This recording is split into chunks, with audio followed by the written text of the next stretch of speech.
Types de protéines et leurs fonctions. Les protéines sont de deux types. En général, elles remplissent des fonctions très diverses dans l'organisme qui en font des nutriments indispensables. Pourquoi sont-elles si importantes? Les protéines sont un macronutriment indispensable pour les êtres humains.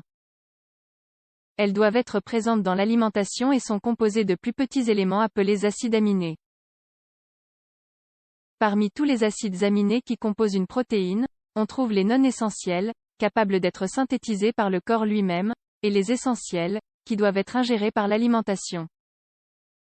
Ainsi, nous pouvons dire qu'un apport régulier en protéines est essentiel à la vie. Les articles scientifiques les plus récents affirment que la consommation de ce nutriment est capable de prévenir le développement de maladies telles que la sarcopénie. Cependant, il existe plusieurs types de protéines en fonction de leur origine et de leur fonction. Type de protéines, deux origines possibles. On peut distinguer les protéines d'origine animale et végétale. Les premières sont de meilleure qualité que les secondes. Elles sont dites de haute valeur biologique, car elles ont dans leur composition les 9 acides aminés essentiels pour l'être humain. En outre, elles ont la propriété d'être hautement digestibles, ce qui facilite leur absorption et leur utilisation dans le métabolisme humain. La protéine la plus parfaite connue dans le monde animal est celle de l'œuf. Cependant, il existe d'autres sources comme le lait ou la viande de très haute qualité. En effet, les compléments protéinés sont généralement basés sur des isolats de protéines de lactosérum qui permettent un apport élevé de ce macronutriment. Leur utilisation est recommandée surtout dans les situations d'exercice intense, selon une recherche publiée dans la revue Nutrients. D'autre part, nous avons des protéines végétales qui sont généralement incomplètes. Cela signifie qu'elles sont déficientes en au moins un acide aminé essentiel.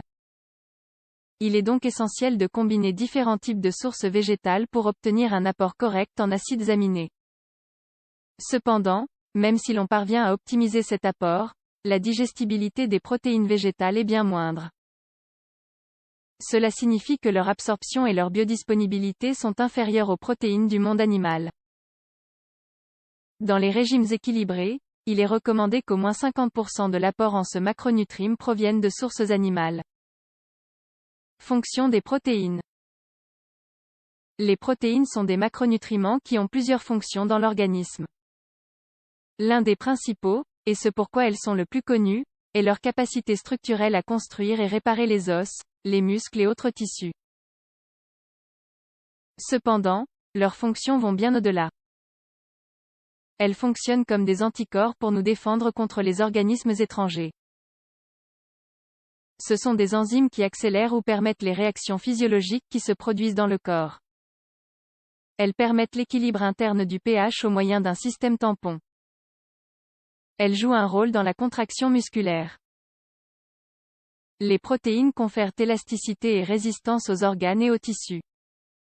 Elles sont impliquées dans le bon fonctionnement du système nerveux. Elles peuvent être un réservoir d'énergie. Les protéines transportent l'oxygène dans le sang. Il est donc clair que les protéines peuvent remplir des fonctions enzymatiques, structurelles, défensives, de stockage, de transport, de récepteurs et motrices. Macronutriments essentiels. Pour toutes ces raisons, les protéines sont un macronutriment essentiel pour l'alimentation humaine. Malgré cela, la charge actuelle du régime alimentaire occidental a tendance à être plus élevée que celle recommandée. Alors que la littérature recommande des doses comprises entre 1,2 et 1,6 g de protéines par kg de poids pour les personnes sédentaires, des valeurs d'environ 2 g sont atteintes.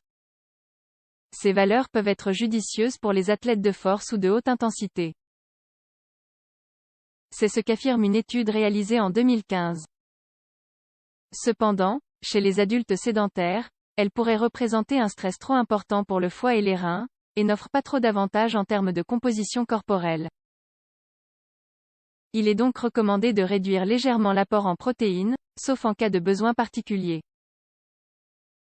La combinaison de sources animales et végétales est souvent un bon choix diététique. Il est intéressant de choisir des aliments du règne végétal ayant un apport élevé en ce macronutriment, comme les fruits secs. Les légumineuses constituent une autre option intéressante, mais dans ce cas, il est recommandé de les associer à des céréales pour corriger l'apport en acides aminés essentiels. Incluez différents types de protéines dans votre alimentation. Les protéines, avec les graisses, sont les macronutriments qui ont le plus de fonctions dans l'organisme. C'est pourquoi l'apport en protéines est essentiel dans le cadre d'une alimentation variée. Malgré cela, la société actuelle a tendance à en surconsommer, notamment en raison de la vente de compléments protéinés. Avant de consommer ce type de complément, il est intéressant de consulter un nutritionniste pour évaluer si cela est nécessaire ou non. Dans tous les cas, le régime alimentaire d'une personne sédentaire doit être marqué par la modération et la variété. Réduire la consommation de viande et augmenter la consommation de poisson, ainsi qu'introduire des protéines issues du monde végétal, sont des habitudes très saines.